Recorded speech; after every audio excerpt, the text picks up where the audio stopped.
नमस्कार साथियों, एक और महत्वपूर्ण प्रश्न पर विचार करना होगा और ये हमारे माध्यमिक स्तर के विद्यार्थियों के लिए बड़ा ही उपयोगी हो सकता है। और प्रश्न ये है कि श्वसन और सांस लेने में क्या अंतर है। श्वसन यानी कि रेस्पिरेशन जिसे हम बोलते हैं, और सांस लेना यानी कि ब्रीदिंग। तो ब्रीदिंग और रेस्पिरेशन में अंतर क्या है। और श्वसन के तौर पर भी हम जानते हैं कि सांस लेना है, और सांस लेना है तो सांस में तो सांस लेना ही है। तो लेकिन इन दोनों में फ़र्क है, और वैज्ञानिक जो हमारे जितने भी छात्र हैं, विज्ञान विषय पढ़ते हैं, उनके लिए ये जानना बहुत ज़रूरी है कि क्या अंतर है। तो इस बात को हम और आप ज़रा गहराई से समझने की कोशिश करेंगे। और पहले तो हम आपको ये बताएं कि श्वसन जो है, रेस्पिरेशन क्या है, इस पर ज़रा विचार करते हैं। देखिए, रेस्पिरेशन के लिए, श्वसन के लिए हमारा एक श्वसन तंत्र है, और उसमें नाक से ही हम जो है हवा को अंदर लेते हैं। हवा में ऑक्सीजन होती है, वो अंदर ले जाते हैं और फिर वो फाइनली लंग्स में जाती है। और आप देखें कि श्वसन की क्रिया जो है हमारे शरीर की हर सबसे छोटी इकाई यानी कि कोशिका में होती है, हर कोशिका में होती है।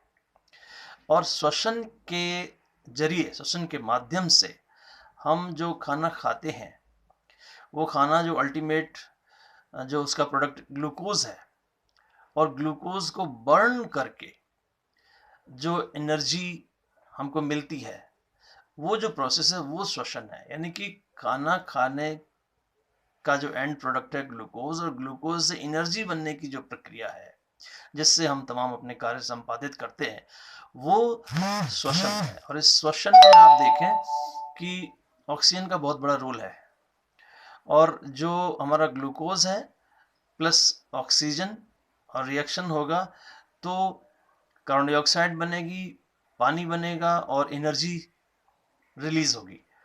तो कार्बन डाइऑक्साइड को फिर से हम जो है एक्सहेल कर देते हैं बाहर। ये जो हमारा रेस्पिरेशन है, ये इनहेल करना और एक्सहेल करना, ये दोनों से मिलकर बना हुआ है। और इसमें आप देखेंगे कि हमारा जो सर्कुलेटरी सिस्टम है, यानी कि जो हमारा रक्त परिसंचरण तंत्र है, यानी कि रुधिर, रक्त का भी इसमें काम है। और वो कैसे है वो भी आप देखें, बहुत ही कोऑर्डिनेटेड ढंग से ये काम होता है कि जो हमने हवा ली अपना रेस्पिरेटरी सिस्टम से और वो लंग्स के माध्यम से, फिर जब वो डिस्ट्रीब्यूट होती है इन ऑल द ऑर्गन्स, तो वो ब्लड में जो हीमोग्लोबिन था उसमें घुलकर ब्लड के माध्यम से हर अंग में जाती है, और हर एंड जो उसकी एक यूनिट है, जो सेल है, उसमें जाएगी। और आपको मालूम है कि सेल में एक पोर्शन होता है माइटोकॉन्ड्रिया। माइटोकॉन्ड्रिया को पावर हाउस कहते हैं, क्योंकि वहाँ पर वो एनर्जी प्रोड्यूस होती है।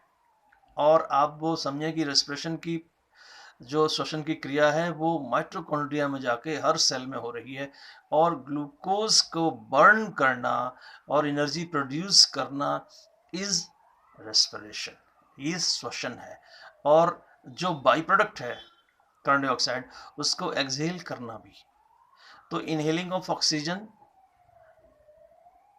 And up to exhaling of carbon dioxide, यहाँ तक का कंप्लीट प्रोसेस रेस्पिरेशन है। और इसमें बहुत ही महत्वपूर्ण जो स्टेप सम्मिलित है वो है burning of glucose and releasing of energy, ये रेस्पिरेशन। अब ब्रीदिंग क्या है।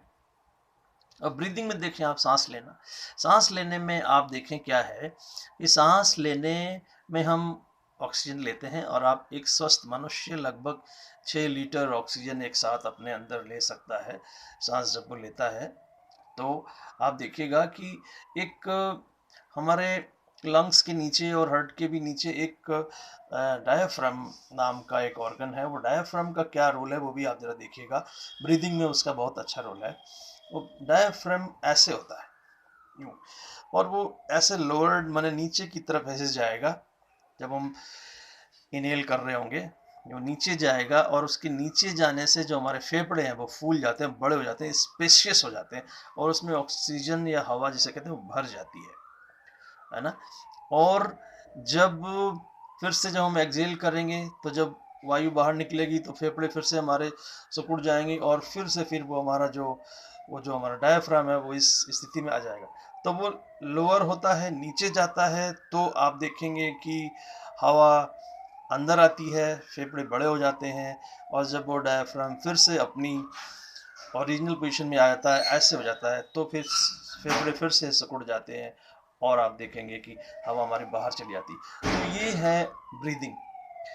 आप ये ज़रूर, रेस्पिरेशन और ब्रीदिंग में आपस में संबंध इतना ज़रूर है कि जब हम रेस्पिरेट करेंगे, रेस्पिरेशन का जैसे ही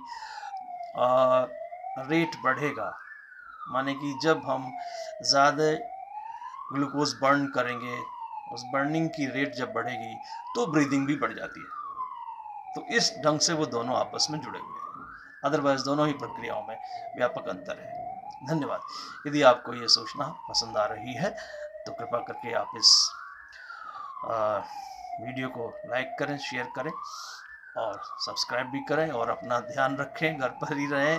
जैसा आप देख रहे हैं आजकल लॉकडाउन का समय चल रहा है, आप एक आवाज़ भी सुन रहे होंगे, पुलिस का सायरन पीछे से आ रहा है।